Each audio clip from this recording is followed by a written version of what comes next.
কি হয়েছিল? এখানে এই গাড়িটা দুটো সিগন্যাল ছিল, সিগন্যালই দাঁড়িয়েছিল। একটু নামাও না। যে গাড়িটা চালাচ্ছিল লরি, জানি না ও কোনো নেশা করে আছে কি বলতে পারবো না। আমি যদি আর ওকে ডেকে মুখ চেক করি পাবলিক একটা দুটো করে চাটানি দেবে, আমি তো সেটা করতে দেবো না। ও তো গাড়ি রেখে ভয়ে পালাচ্ছিল, ওকে ধরেও ফেলেছিল, ধরেছিল। আমি বলেছি কেউ গায়ে হাত দেবে না, ড্রাইভারের কেউ গায়ে হাত তো দেয়নি। ও হচ্ছে বাঁদিকে গাড়ি টার্ন নিচ্ছে, বাঁদিকে কি আছে না আছে দেখবে না। আমার তো 4 চাকা ছিল, এখানে যে 2 চাকা থাকতো এতক্ষণ স্পট ডেট হয়ে যেত মানুষ। তো এবার হচ্ছে গাড়ি অ্যাক্সিডেন্ট করেছে, আর গাড়ি তো টায়ার উড়িয়ে দিয়েছে। মানে যদি ওটা রানিং এ হতো মারা যেত, যে একটা রানিং এ এসেছে ভাই, ও বাঁদিকে দেখেনি তো বাঁদিক দেখা উচিত অবশ্য, ডান দিক বাঁদিক দেখিয়ে গাড়ি চালানো দরকার। বড় গাড়ির পেছনে দেখা সম্ভব না, আমাদের ছোট গাড়ি আমরা গ্লাস দিয়ে পেছনে দেখি। আপনি কি বাড়ি ফিরছিলেন? অবশ্যই বাড়ি ফিরছিলেন। এটা কি কটার সময় হয়? এই তো 10-15 মিনিট আগে। আপনার চাকাটা ফাটা দেখলাম, পুরো টোটাল গাড়িটার উপরে ওর গাড়ি তুলে দিয়েছে, মানে একই সাইডটাতে লরি ছিল লরিটা। হ্যাঁ, কেন এরকম হলো কেন হঠাৎ? এবার তো ওকে জিজ্ঞাসা করতে হবে। এটা কি মনে হচ্ছে দাদা, এটা কি নিছক দুর্ঘটনা না পেছনে কিছু? পেছনে কোনো আমি ওটা বলতে পারবো না দাদা, আমি অসত্য পথ অবলম্বনের পক্ষে কোনোদিন নয়। ওর উচিত ছিল গাড়িটা যখন দাঁড়িয়ে আছে বাঁদিকে নিয়ে টান নেবে, ওর উচিত ছিল বাঁদিকে একটু দেখা, বাঁদিকে দেখে একটু গাড়িটা চালানো। কিন্তু দুর্ভাগ্যের বিষয় ও অত বড় গাড়ি চালাচ্ছে, বাঁদিকেও দেখেন। আর সম্ভবত ও একাই চালাচ্ছে, কোনো হেল্পারও নেই গাড়িটাতে সম্ভবত। বড় ট্রাক ছিল, বড় ট্রাক, বড় লরি, ওর পাশে কোনো মানে হেল্পারও ছিল না, ফলে বাঁদিক দেখতে পাচ্ছেন। কিন্তু উচিত তোর বাঁদিক ডান দিক বাঁদিক দেখে চালানো, ডান দিক তো নিজে দেখে নেবে, বাঁদিকটা থেকে কে দেখবে? আমার জায়গায় যদি একটা বাইক থাকতো 4 চাকার জায়গায়, এতক্ষণ স্পট ডেট হয়ে যেত। কারণ ওর হুঁশ নাই, যখন উঠছে হরেন দেওয়া হচ্ছে, চিৎকার করা হচ্ছে, ওর কোনো পুলিশের কি ভূমিকা ছিল? তো আমি পুলিশকে এটা দোষ কিভাবে দেবো? সিগনালে তো এটা হচ্ছে। ঠিক আছে, তবে একটা কথা আমি বলবো, এখানে প্রায় দুর্ঘটনা ঘটে, প্রায় মারা যায় মানুষ, বাইক থেকে শুরু করে সবাই। এত জায়গায় আন্ডারপাস হয়েছে, এখানে আন্ডারপাসের দরকার। ড্রাইভার কি মদ্যপ ছিল?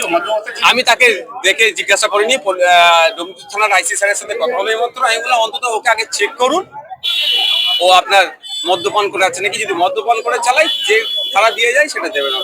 আর কি বলবো? বলছি আমি কি ওর কাছ থেকে আমি ক্ষতিপূরণ চাইবো? গরিব মানুষও কিভাবে দেবে? ক্ষতিপূরণ চাওয়ার আমি পক্ষপাতী নয়, চাইবো না। ঠিক আছে দাদা, একটা গরিব মানুষও বলছি, ওকে তো বুঝে শুনে গাড়ি চালানো দরকার। ভাইজান ঠিক আছে, কিভাবে দেখছেন? এখানে অবশ্যই ফ্লাইওভার হওয়া দরকার, কারণ যে জ্যামটা এখানটায় লাগে, মানে আমার তো আগে ছোটের উপর দিয়ে হয়েছে, আমার জায়গায় 4 চাকার জায়গায় বাইক থাকলে এখন স্পট ডেট হতো। আর এই আশপাশটায় এই ধরনের অনেক দুর্ঘটনা ঘটেছে, ফ্লাইওভার খুবই দরকার। কারণ এখান থেকে হাওড়া জেলার ডুমজুর, মুন্সিরহাট, ইভেন আমাদের হুগলি জেলার যাওয়ার একটা পথ হচ্ছে এদিকটা। বাইক নিয়ে প্রচুর মানুষ কলকাতাকে যাতায়াত করে, তাদেরও অনেক সমস্যা। তাহলে আপনি এখন যাবেন কিভাবে? আমার অন্য গাড়ি আসছে, গাড়িতে করে যাবো। দাদা কি অভিযোগ করবেন? অভিযোগ এটাই যে আমার সম্ভবত হচ্ছে মদ্যপান করে গাড়ি চালাচ্ছিল। এইগুলোতে স্ট্রিক্ট হওয়া দরকার, কঠোর হওয়া দরকার, যে মদ্যপান করে কোন রকম গাড়ি চালালে তাকে ফাইন শুধু নয়, তার জরিমানা থেকে সাথে সাথে যেমন তাদের জেলের ব্যবস্থা করা হবে। কিন্তু এক্ষেত্রে আমি ভাই মেশিন দিয়ে চেক করিনি মদ্যপান করে আসছিল কি ছিল। দাদা আজকে র্যালি হচ্ছিল, ভাঙচুর হয়েছে গাড়ি, কি বলবেন? কোনো আন্দোলনই হিংসার রূপ যদি নাই, সেই আন্দোলনের আমি সমর্থন করবো না। যারা হিংসার রূপ দিচ্ছে তাদেরকে চিহ্নিত করে প্রশাসন মানে শাস্তির ব্যবস্থা করে। তবে একটা জিনিস, এই শান্তিপূর্ণ আন্দোলনে দেখেছি কিছু সমাজ বিরোধীরা ঢুকে গিয়ে শান্তিপূর্ণ আন্দোলনটাকে ভেঙে দেওয়ার জন্য কিছু সমাজ বিরোধী লোকের দ্বারা এটা হয়। দেখবেন যারা র্যালি বার করেছে তারা কিছু করে না, ওর মধ্যে ঢুকে গিয়ে অন্যজনরা দেখবেন এই ভাঙচুর চালায়। এটাও লক্ষ্য রাখতে হবে আমাদের। গাড়িটা সিগনালে দাঁড়িয়ে ছিল, সিগনালে দাঁড়াতে বাঁ সাইডে চেপে দাঁড়িয়ে ছিল একটা বড় গাড়ি, পাঞ্জাব লরি এসে সেটাকে একটা পাঞ্জাব লরি এসে পুরো সামনে ফেসটাকে চেপে দিয়েছে।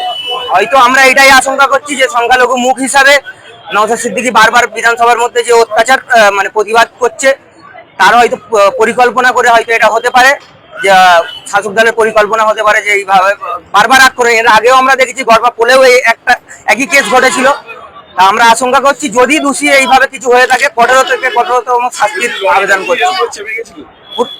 লরি তো আপনারা দেখতে পাবেন ওখানে গাড়ি দাঁড়িয়ে আছে, পুরো সামনের ফ্রেশ চাকা সহ খুলে গেছে, তো সামনের ফ্রেশটাই চলে গেছে সামনের দিক। কটার সময় হয়েছিল? ওই 1 ঘন্টা আগে হবে। উনি কোথা থেকে আসছিল? উনি বিধানসভা থেকে ফিরছিলেন, 10:30 নাগাদ হয়েছে। কলকাতা থেকে হ্যাঁ, কলকাতা থেকে আসছিল। এখানে রাস্তা উনি ভেবেছে এই রাস্তাটা খালি থাকে, এই রাস্তা দিয়েই যাতায়াত করেন উনি বিধানসভা। হ্যাঁ। কোনো কারোর চোট ফোট হয়নি? না, চোট হয়নি, তবে বড় রকমের চোট হতে পারতো। যদি 2 চাকা হতো হয়তো দেখা যেত স্পট ডেড হয়ে যেত যেভাবে চেপেছে। তা ওটা 4 চাকা বলে অনেকটা সেভ হয়েছে। ভাইজান বলে গেছে যদি উনি হয়তো ড্রিঙ্ক করে আছে, যদি ড্রিঙ্ক বা কোনো পরিকল্পনা হয়ে থাকে তার জন্য উনি যদি আইনত ব্যবস্থা নেবেন। ঠিক আছে, তোমার নাম? আমার নাম এস কে আব্দুল রাকিব, আমি মুনসানি।